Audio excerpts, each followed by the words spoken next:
బీసీలకు ఉపాధి ఉద్యోగ అవకాశాలతో పాటు ఎన్నికల్లో రిజర్వేషన్లకు చట్టబద్దత కల్పించేందుకు కాంగ్రెస్ సర్కార్ కృషి చేస్తుందన్నారు రాష్ట్ర నీటిపారుదల శాఖ మంత్రి ఉత్తమ్ కుమార్ రెడ్డి. సూర్యాపేట జిల్లా హుజూర్నగర్ బూరుగడ్డలో చాకలి ఐలమ్మ విగ్రహాన్ని ఆవిష్కరించారు.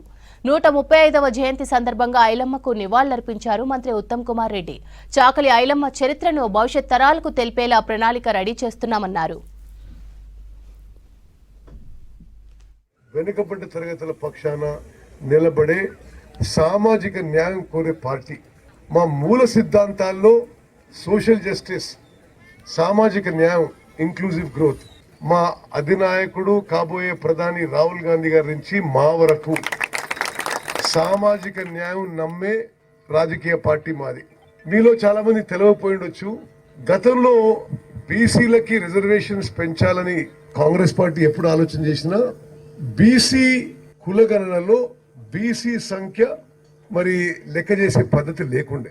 స్వాతంత్రం తర్వాత మొదటిసారి తెలంగాణ రాష్ట్రంలో బీసీ కులగణన మొదలుపెట్టి నేనే ఆ కమిటీకి చైర్మన్.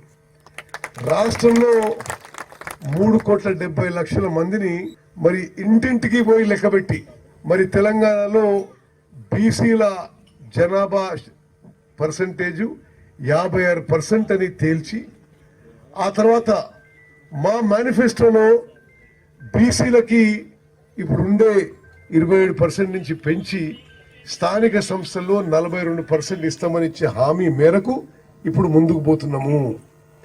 స్థానిక సంస్థ ఎన్నికల్లో బీసీలకు 42% రిజర్వేషను, ఎస్సీ ఎస్టీలకి కలిపి 27%, 69% రిజర్వేషన్స్తో ముందుకు పోయే మరి ఆలోచనలో కాంగ్రెస్ పార్టీ, కాంగ్రెస్ ప్రభుత్వం ఉంది.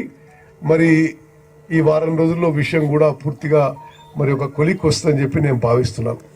కాంగ్రెస్ పార్టీ, కాంగ్రెస్ ప్రభుత్వం మరి వెనుకబడ్డ తరగతులకి, బీసీలకి న్యాయం చేయాలని చెప్పి అన్ని విధాలుగా స్థానిక సంస్థ ఎన్నికల్లో, ఎడ్యుకేషన్లో, ఎంప్లాయ్మెంట్లో అనే ఒక లక్ష్యంతో, ఒక ఉద్దేశంతో మేము ముందు